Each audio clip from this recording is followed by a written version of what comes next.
Gathering at St. Joseph's Catholic Church in Mandarin, the Jacksonville Prayer Meeting is a community of believers who worship, pray, and sometimes even live together in households, choosing to live a radical life committed to loving one another and experiencing the miracles of God every day.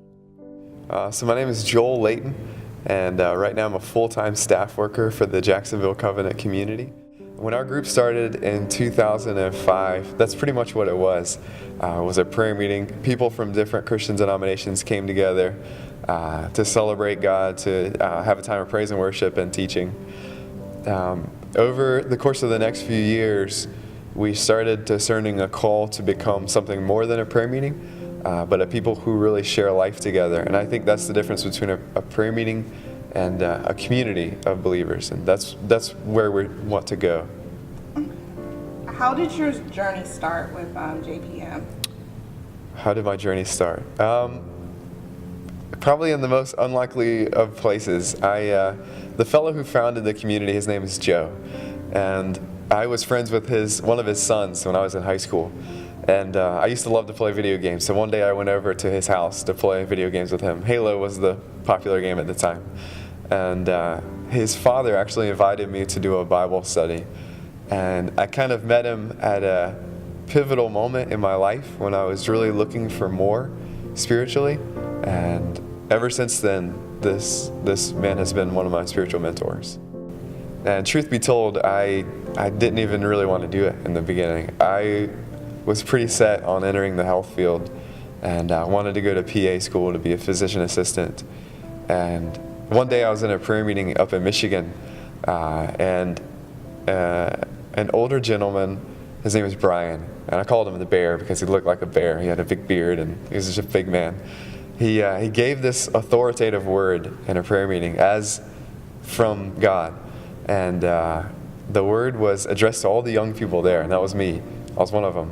And he called us forward, and he talked to us about the story when Jesus walked on the sea and approached Peter and the other disciples who were in the boat and called Peter out of the boat to walk on the water towards him.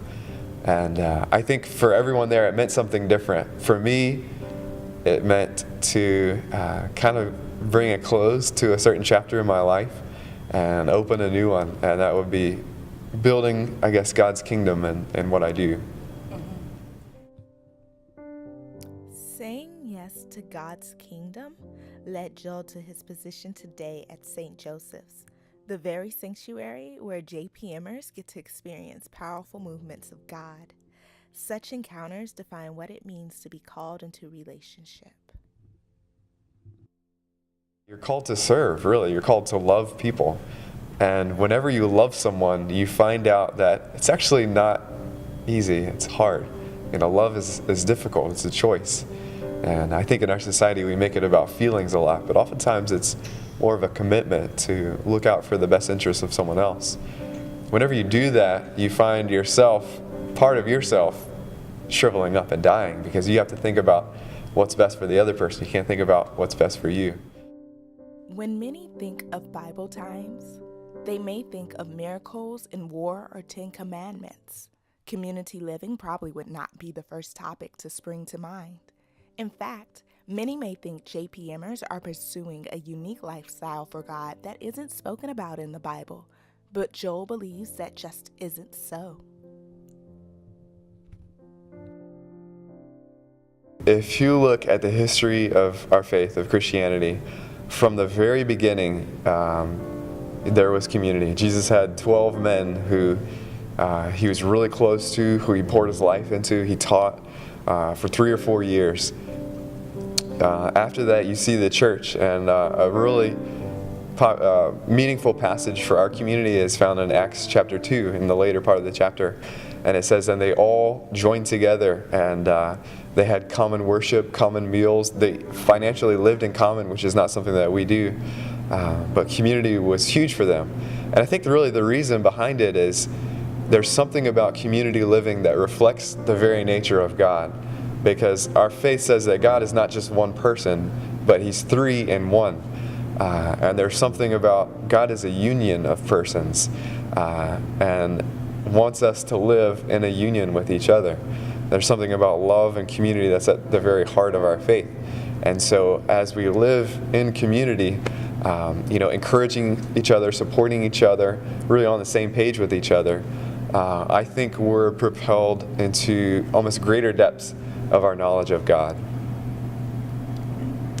When Joel talks about the story of Sir Nicholas Winton, a man who organized the rescue of 669 Czech children from Nazi-occupied Czechoslovakia during the 9 months before war broke out in 1939, one can get a strong sense of purpose. There was a fellow who was knighted. His name was Nicholas Winton, and he was knighted because he saved hundreds of children from the Holocaust. They call him the British Schindler. And basically, one day they found out about all these kids that he had saved, and they honored him at a taping of a show. And they had arranged it so all these kids who had saved, and now they're now 50 and 60 years old, were right around him sitting. And at one point they motioned for the audience to stand if your life has been touched by Nicholas Winton. And all these kids who are now adults stood up, and he looked around because it was a surprise. And the look on his face was priceless, because he was overwhelmed by what God had done through his life. And I want that for my life, to be able to one day see the faces of all the people that I've touched with love, with patience, with mercy. That's really the goal of my life.